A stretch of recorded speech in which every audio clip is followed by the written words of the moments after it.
Hello everyone. नमस्ते। कैसे आप सब? चलिए आज बात करते हैं थायराइड डिजीज की। थायराइड एक लाइफ स्टाइल डिसऑर्डर है। थायराइड एक ग्रंथि होती है जो हमारे गले में होती है और इस ग्रंथि से कुछ स्राव निकलते हैं। इन स्राव को हम हार्मोन्स कहते हैं। अब जब ये ग्रंथि से निकलने वाला जो हार्मोन्स है वो कम या अधिक मात्रा में जब निकलता है तो हम इसको थायराइड की बीमारी के नाम से जानते हैं।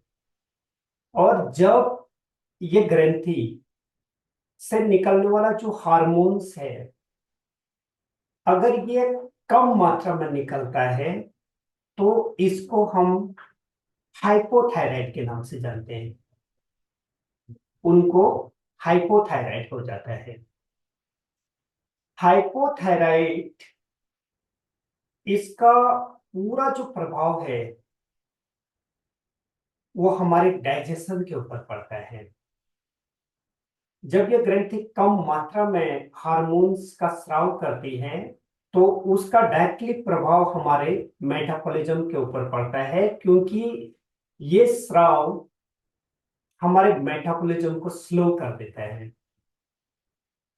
हमारे मेटाबॉलिज्म को स्लो कर देता है, अग्नि तत्व को कम कर देता है, जिससे हमारा डाइजेशन स्लो हो जाता है और बॉडी वेट गेन करना शुरू कर देती है। इसका जो दूसरा प्रभाव है वो हमारे हार्ट के ऊपर पड़ता है। हार्ट की फंक्शनिंग स्लो हो जाती है जिससे बीपी लो हो जाता है। ओके। अब जो इसका जो तीसरा प्रभाव है वो टिश्यूज के ऊपर और स्किन के ऊपर पड़ता है, क्योंकि कई बार ऐसा भी देखा गया है कि फेस की मसल में भी, फेस की स्किन के ऊपर भी स्वेलिंग आ जाती है। और जो इसके लक्षण हैं इसमें नींद बहुत ज्यादा मात्रा में आने लगती है, बॉडी बहुत ज्यादा आलसी हो जाती है और बीपी लो हो जाता है, बालों का झड़ना, ये सारी प्रॉब्लम क्रिएट होने लगती है। ओके। इसको हम हाइपोथायराइड के नाम से जानते हैं। तो डॉक्टर्स फिर हाइपोथायराइड के लिए फिर मेडिसिन प्रोवाइड कराते हैं। जो दूसरा हार्मोन्स है, अगर ये ग्रंथि थायराइड ग्लैंड्स अगर हार्मोन्स का स्राव अधिक मात्रा में कर रही है तो इसको हम हाइपरथायराइड के नाम से जानते हैं। हाइपर मीन्स कि हार्मोन्स का स्राव ज्यादा है।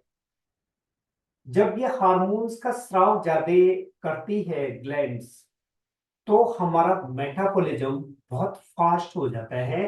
हमें भूख ज्यादा बहुत तेज लगने लगती है। जब भूख तेज लगती है, मेटाबॉलिज्म स्लो होता है तो बॉडी वेट कम करना शुरू कर देती है। बॉडी का वेट बहुत कम हो जाता है इसकी वजह से।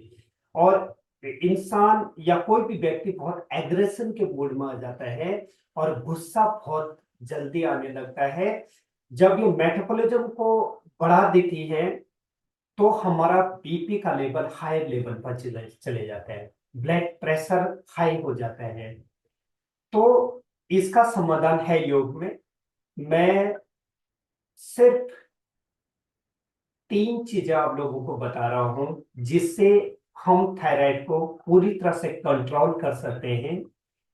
कहीं नहीं जाना, बैठ के सिर्फ 3 चीजें करनी है जो जो मैं आप लोगों को बताने जा रहा हूं। अगर आप इनको प्रैक्टिस में लेके आएंगे तो 100% थायराइड की मेडिसिन आप लोगों की छूट जाएगी। जो पहला क्या है, पहला जो क्रिया है, हम हम्बिंग साउंड करने जा रहे हैं। हम्बिंग साउंड में आपने सिर्फ डीप इनहेल करके सिर्फ मौ की साउंड निकालनी है, मौ। इस तरीके से आप मुझे देखेंगे तो एक बार आप मुझे देख लीजिएगा करना कैसे इसको। जैसे हमने डीप इनहेल किया, एक्सेल करते करते मौ की साउंड,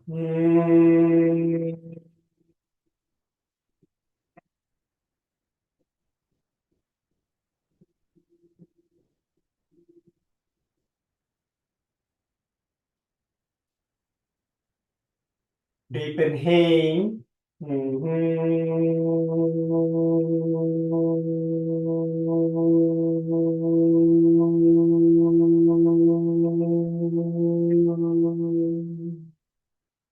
मुंह बंद करके सिर्फ मौ का साउंड निकालना है नोज से।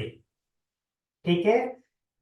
हम ओम का उच्चारण नहीं कर रहे हैं, यहां पर हम मौ की साउंड निकाल रहे हैं। इस मौ की साउंड से हमारे थ्रोट पर एक वाइब्रेशन क्रिएट होती है। ये वाइब्रेशन आपके थायराइड ग्लैंड्स को पूरी तरह से प्रभावित करती है, जो थायराइड को कंट्रोल करती है।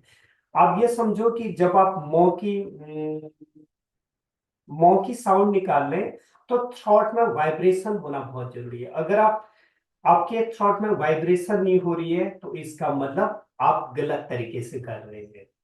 ठीक है। तो जब तक आपके थ्रोट में वाइब्रेशन फीलिंग ना आए तब तक आपको इसको करते रहना है। इसको कितनी बार करना है आप लोगों ने? 10 टाइम्स, मिनिमम 10 टाइम्स। ठीक है। इसको हम्बिंग साउंड कहते हैं। ओम के उच्चारण का लास्ट साउंड है ये स्पेशली थायराइड के लिए है। दूसरा दूसरा जो प्राणायाम है, इस प्राणायाम का नाम है उज्जयी प्राणायाम। ये स्पेशली ये भी थायराइड के लिए है। किस तरीके से करना है एक बार आप मुझे देखिए। थोड़ा सा गर्दन को झुकाया इस तरीके से। गर्दन की मांसपेशियों को हमने टाइट करना है। हमने चिन्ह को कॉलर बोन से टच करना है, गर्दन की मांसपेशियों को टाइट करना है और डीप इनहेल करते करते साउंड निकालनी। एक्सहेल करते करते नहीं, इनहेल करते करते साउंड निकलेगी। इस तरीके से देखिए।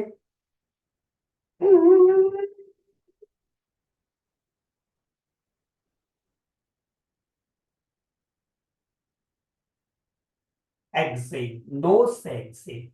फिर से डीप इनहेल करते करते थ्रोट से साउंड।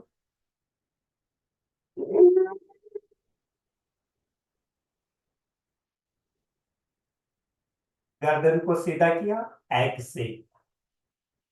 अब किसी किसी लोगों की साउंड नहीं निकलेगी। साउंड को निकालना कैसे है? साउंड का प्रैक्टिस कैसे करना है? इसी साउंड को लंबा खींचने की कोशिश करना है इस तरीके से।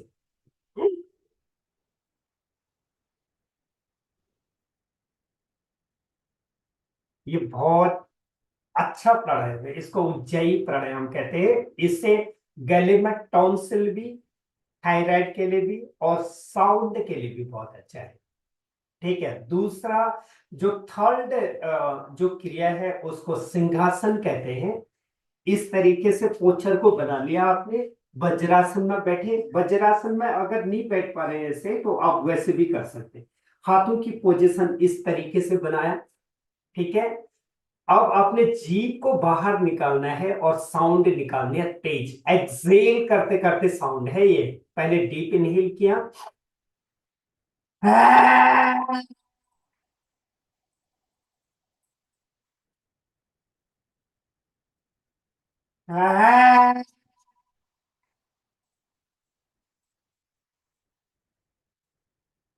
इसको सिंह गर्जना कहते हैं।